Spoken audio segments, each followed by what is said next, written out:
नमस्कार बच्चों, मैं आकाश गुप्ता स्वागत करता हूं आप सभी का मैथमेटिक्स विद AKJ में। बच्चों, पिछली वीडियोस में हम सभी 10th क्वेश्चन तक के कंसेप्ट और सॉल्यूशन को अच्छी तरीके से समझ चुके हैं। उन सभी वीडियोस का लिंक डिस्क्रिप्शन में है, आप जाकर के देखिएगा और आप उन वीडियो को देखने के बाद कंसेप्ट को समझ और सीख पाएंगे। दोस्तों, आज की वीडियो में हम सभी बात करेंगे क्वेश्चन नंबर 11th, 12th और 13th के बारे में। तो दोस्तों, आइए हम शुरू करते हैं। बच्चों, आपका 11th क्वेश्चन है, Bhaichung's father is 26 years younger than Bhaichung's grandfather and 29 years older than Bhaichung. The sum of the ages of all the three is 135 years। What is the age of each one of them. Bhaichung के जो पापा हैं वो बायचुंग के दादा से 26 साल छोटे हैं।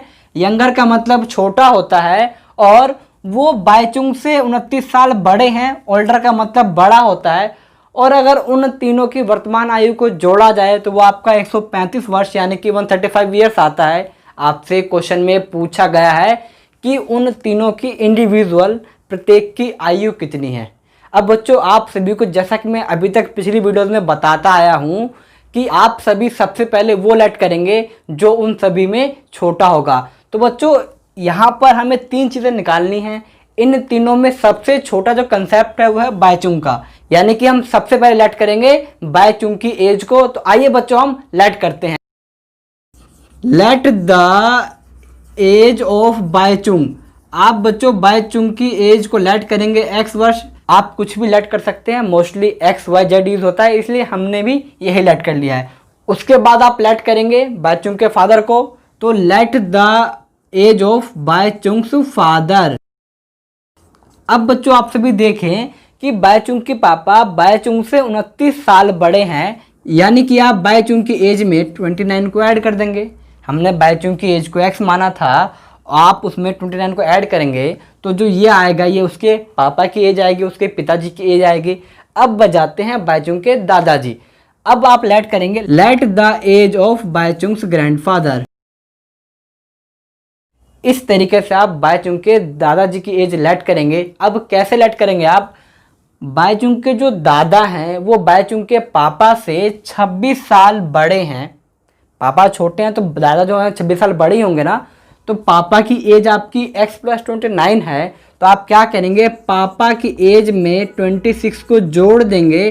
तो ये जो बच्चों आप सभी का आएगा ये बायचुंग के दादा की एज होगी। इसको थोड़ा सॉल्व कर लेते हैं, थोड़ा सिंपल कर लेते हैं ताकि आप सभी के लिए आसान हो। तो ये और ये कॉन्स्टेंट थे, आपस में आप एडलेस कर सकते हो। जब आप इसको एडलेस करोगे तो ये आपका x + 55 आ जाएगा, यानी कि x वर्ष बायचुंग की आयु हमने मान ली, x + 29 बायचुंग के पापा की आयु हमने मान लिया, और बायचुंग के जो दादा थे उनकी आयु हमने x + 55 वर्ष मान लिया।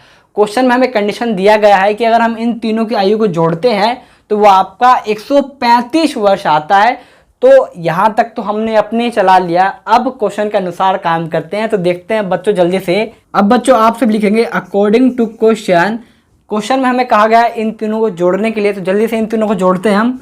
x + 29 + x + 55 is equal to 135।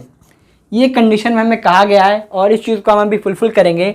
आप देखिए बच्चों कि ये आपका वेरिएबल यहाँ पर 3 है वेरिएबल जो कि x है आपका। इन तीनों को आप ऐड करेंगे तो ये आपका 3x हो जाएगा। कांस्टेंट 55 और 29 को आप ऐड करेंगे तो ये आपका कितना हो गया, 84 इज इक्वल टू 135।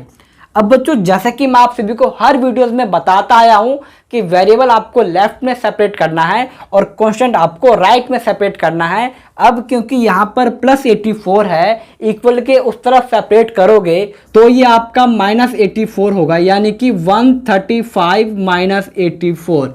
इस तरीके से हम सोल्व करेंगे। +84 था, उस तरफ जाके हमने -84 कर दिया।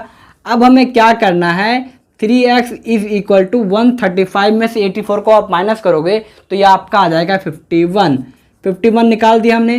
3 इस तरफ मल्टीप्लाई में इक्वल के उस तरफ लेकर जाओगे तो डिवाइड में होगा, तो 51/3 करोगे, जो x की वैल्यू आ गई वो आ गया आपका 17। x हमने लेट किया था बायचुंग की एज को, यानी कि बायचुंग की जो आयु होगी वो आपकी 17 साल हो गई। और बाय चूंकि जो पापा की आयु होगी वो 17 प्लस 29, यानी कि आप इसको जल्दी से ऐड करेंगे 46 ईयर हो गई। और यहाँ पर आप 17 पुट कर देंगे, यानी कि बाय चूंकि जो दादा की आयु आ गई वो आप इसमें ऐड करेंगे तो ये आपका 72 ईयर्स आ जाएगा। इस तरीके से हमने तीनों की इंडिविजुअल एज को निकाल दिया है। बच्चों जैसा कि मैं आप सभी को पिछली वीडियोस में अभी तक बताता आया हूं कि चेक कैसे करना है आपके अपने आंसर को, तो हमें कंडीशन में कहा था कि तीनों की एज को जोड़ने पर 135 आना चाहिए। तो हम एक बार जोड़ते हैं। बायचूंग की एज 17 वर्ष जो हमने यहाँ पर लिखा हुआ है, बायचूंग के फादर की एज 46 वर्ष और बायचूंग के ग्रैंडफादर की एज 72 वर्ष। आप इन तीनों को ऐड करोगे, जब आप इन तीनों को ऐड कर लोगे तो ऐड करने के बाद ये 135 आएगा, यानी कि हमने ठीक किया है। बच्चों आगे बढ़ते हैं और बात करते हैं क्वेश्चन नंबर 12 के बारे में। बच्चों हम सभी 12th क्वेश्चन का नोट कर चुके हैं, जो है आपका 15 years from now Ravi's age will be 4 times his present age. What is Ravi's present age? 15 साल बाद रवि की जो आयु है अभी उसका 4 गुना हो जाएगा रवि, तो रवि की वर्तमान आयु क्या है ये आपसे पूछा गया है। सिंपल सा क्वेश्चन है जो आपसे पूछा है, जल्दी से आप उस चीज को लेट करेंगे तो देखते हैं। लेट द रवि's प्रेजेंट एज, यानी कि माना रवि की वर्तमान आयु हमने x वर्ष मान लिया, यानी कि x ईयर मान लिया। यहाँ तक हमारी चल चुकी है। अब क्वेश्चन के अनुसार हम चलेंगे। आप लिखोगे अकॉर्डिंग टू क्वेश्चन, प्रश्नानुसार आपको कहा जाता है कि रवि की जो अभी आयु है अगर 15 साल बाद चलें, यानी कि 15 साल उसकी आयु बढ़ जाएगी, इसका मतलब हमने 15 साल को ऐड कर दिया।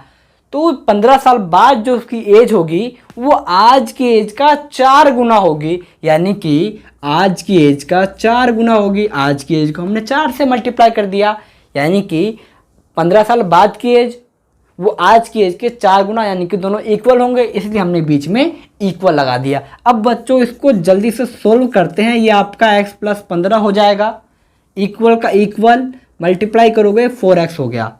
मैंने क्या कहा था आप सभी को, वेरिएबल लेफ्ट में सेपरेट करो, कांस्टेंट राइट में सेपरेट करो।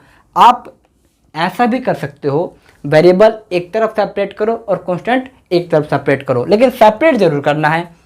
इस तरफ प्लस एक्स है, उस तरफ लेकर जाओगे तो ये आपका माइनस एक्स होगा, यानी कि 4x माइनस एक्स। सोल्व करोगे 15 इज इक्वल टू 3x।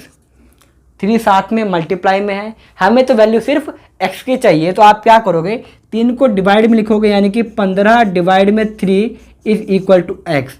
जब आप इसको सोल्व करोगे तो ये आपका आ जाएगा x इज इक्वल टू 5। अब बच्चों जैसा कि आप सभी देख सकते हैं कि x की वैल्यू 5 आ गई, यानी कि रवि की जो वर्तमान आयु है, रवि की जो प्रेजेंट एज है वो आपका 5 वर्ष है, यानी कि 5 ईयर है। अब हम इस क्वेश्चन को चेक कैसे करेंगे वो भी जल्दी से जान लेते हैं। तो आपको कहा गया है अगर 15 साल बाद देखें तो 15 साल बाद क्या होगा, रवि की एज में 15 साल और ऐड करोगे तो रवि 20 साल का हो जाएगा।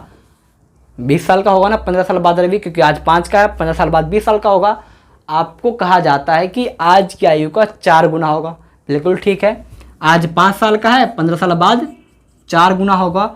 तो इसी तरीके से हमने कंफर्म कर लिया कि रवि की जो आयु है आज से 15 साल बाद 20 साल होगी, जो कि आज की आयु का 4 गुना है, यानी कि हमने ठीक किया है। बच्चों मैं उम्मीद करता हूँ आप 12th क्वेश्चन को भी समझ चुके होंगे। आगे बढ़ते हैं आज के अपने अंतिम यानी कि 13वें क्वेश्चन की ओर, जो है आपका। बच्चों हम सभी 13वें क्वेश्चन को नोट कर चुके हैं, जो है आपका और rational number is such that when you multiply it by 5/2 and add 2/3 to the product you get -7/12। What is the number. आपको कहा जाता है कि अगर आप किसी संख्या को 5/2 से गुणा करोगे और गुणा करने के बाद जो आता है आप उसमें 2/3 जोड़ोगे तो आपको -7/12 मिलता है। वो संख्या क्या है जिसमें आप सभी ने ये सारे काम किए। दोस्तों जैसा कि आप सभी से संख्या पूछा गया है, तो आज तक हम जितने भी हमने क्वेश्चन करे हैं उसमें होता क्या था, जो आपसे पूछा है हम उसी को सबसे पहले लेट करते हैं। तो आज भी हम ऐसा ही करेंगे। Let the number is equal to x. हमने वो संख्या जो थी जिसमें हमने सारे काम किए थे उसको x मान लिया। अब आप अकॉर्डिंग टू क्वेश्चन लिखोगे, उसके बाद जैसे जैसे क्वेश्चन आपको कहता है वैसे वैसे आप काम करोगे। अब बच्चों आप सभी को कहा गया है कि इस नंबर को 5/2 से मल्टीप्लाई करो और इसमें आप 2/3 को जोड़ो और आपको -7/12 मिलेगा। इस तरीके से हमने इस क्वेश्चन को नोट कर लिया जैसे हमें क्वेश्चन में कहा गया था। अब आप मल्टीप्लाई करोगे तो ये आपका 5/2x हो गया प्लस 2/3 इज इक्वल टू -7/12। जैसा कि अभी तक के क्वेश्चन में हम करते आए हैं, वेरिएबल को एक तरफ सेपरेट करना है यानी कि लेफ्ट में, और कांस्टेंट को एक तरफ सेपरेट करना है यानी कि राइट में। तो ये कांस्टेंट है, उस तरफ लेके जाओगे तो आपका प्लस में जाएगा, यानी कि 5/2x इज इक्वल टू -7/12 -2/3। अब बच्चों आप ध्यान रखें कि ये एक रैशनल नंबर है और ये भी रैशनल नंबर है। रैशनल नंबर को प्लस माइनस करने के लिए आपको जो उसके डिनोमिनेटर है यानी कि यहाँ पर 12 और 3 है उसका एलसीएम लेना पड़ता है। तो जब आप 12 और 3 का एलसीएम लोगे तो ये आपका 2 से 6 3, 2 से 3 3 3 1 1। पिछली वीडियोस में आप सभी को बता चुका हूँ, जहाँ पर 1 1 आ जाए आप वहाँ पर छोड़ दोगे और बाहर वाले नंबर्स को मल्टीप्लाई करोगे, यानी कि जो इसका एलसीएम आएगा वो आपका 12 हो गया। इस तरीके से अब हम सॉल्व करेंगे। अब आप इस क्वेश्चन को नोट करोगे, यहाँ पर हम इसको नोट कर लेते हैं, ये आपका स्टेप अलग है। 5/2x is equal two upon में 12। अब बच्चों जैसा कि आप सभी देख चुके हैं कि 12 और 3 का हम एलसीएम ले लिया हमने, 12 आया। नीचे वाले को एलसीएम में डिवाइड करोगे, जो आएगा ऊपर वाले में मल्टीप्लाई करते हैं, बताया था आप सभी को मैंने पिछले वीडियो में। तो 12 को इससे डिवाइड करोगे 1 आएगा, -7 से करोगे ऊपर -7 आ गया, माइनस का माइनस। 12 को 3 से डिवाइड करोगे 4 आएगा, 4 को ऊपर 2 से मल्टीप्लाई करोगे ये आपका -8 हो गया, यानी कि 5/2x इज इक्वल टू -15/12। अब सर ये -15 कहाँ से आया बच्चों? -7 और -8 को जब आप सोल्व करोगे तो माइनस माइनस करते प्लस हैं, लेकिन निशान माइनस का आता है। इस तरीके से हमने सोल्व कर दिया। अब बच्चों ध्यान रखें आप सभी कि x is equal to -15/12। Sir ये 5/2 तो आपने लिखा है नहीं। बच्चों रुक जाओ, मैं लिखता हूँ अभी, -2/5। सर यहाँ तो 5 ऊपर था 2 नीचे था, आपने यहाँ पर 2 ऊपर और 5 नीचे कर दिया। कैसे? आप समझो इस चीज़ को। 2 यहाँ पर डिवाइड में था, इक्वल को उस तरफ लेकर जाओगे तो ये मल्टीप्लाई में हो जाएगा, यानी कि मल्टीप्लाई मतलब ऊपर हो जाएगा। और 5 यहाँ पर मल्टीप्लाई में था, इक्वल के उस तरफ लेकर जाओगे तो ये आपका डिवाइड में यानी कि नीचे हो जाएगा। एक कंसेप्ट तो ये है। दूसरा कंसेप्ट ये है कि अगर आप फ्रैक्शन को पूरे 5/2 जो फ्रैक्शन आपका उसको इक्वल के उस तरफ लेकर जाओगे तो ये आपका उल्टा हो जाता है, यानी कि न्यूमरेटर डिनोमिनेटर में और डिनोमिनेटर न्यूमरेटर में, यानी कि हर को अंश में बदल देंगे और अंश को हर में, जैसे कि हमने यहाँ पर किया है। अब बच्चों आप सभी देखिए वहाँ पर जगह नहीं थे इसलिए मैंने ऊपर नोट कर दिया आप सभी के लिए। जब आप सभी इसको कट करेंगे तो 2 से जो है 12 वो 6 पे कट जाएगा, 5 से 15 3 पे कटेगा और 3 से 6 2 पे कट गया और यहाँ पर 1 आ गया, यानी कि एंड में आपका क्या बच गया -1/2, जो कि हमने उस नंबर को लेट किया था जो हमें निकालना था। यानी कि जो नंबर आएगा वो आपका -1/2 होगा, जिसको हम 5/2 से मल्टीप्लाई करेंगे और मल्टीप्लाई करने के बाद जो आएगा उसमें हम 2/3 जोड़ेंगे तो हमें -7/12 मिल जाएगा। इस तरीके से हम अपने आंसर को चेक भी कर पाएंगे और हम अपने आंसर को निकाल भी पाएंगे। दोस्तों यहाँ पर हमारी आज की वीडियो ख़त्म होती है। मैं उम्मीद करता हूँ कि आप सभी को समझ आया होगा जो मैं समझाने की कोशिश कर रहा था। दोस्तों यदि आप सभी को वीडियो पसंद आए तो वीडियो को लाइक करें, अपने दोस्तों के साथ वीडियो को शेयर करें ताकि वो लोग भी सीख पाएं। साथ ही दोस्तों चैनल को सब्सक्राइब करें और उसके साथ ही आपके एक राइट हैंड में बेल आइकन है उसको भी हिट कर लें ताकि आप सभी को आने वाली वीडियोस की नोटिफिकेशन प्राप्त हो सके। दोस्तों यदि आपका कोई भाई बहन दोस्त रिश्तेदार पड़ोसी क्लास 11th और 12th में है तो उनको जाके बताओ कि आकाश सर का एक और चैनल है इजी कॉमर्स विद आकाश गुप्ता के नाम से, जहाँ पर सर अकाउंटेंसी और इकोनॉमिक्स पढ़ाते हैं। तो जाके उस चैनल को लाइक शेयर सब्सक्राइब करें। दोस्तों फिर मिलते हैं अगली वीडियो में, तब तक के लिए नमस्कार, खुश रहिए, स्वस्थ रहिए, सीखते रहिए।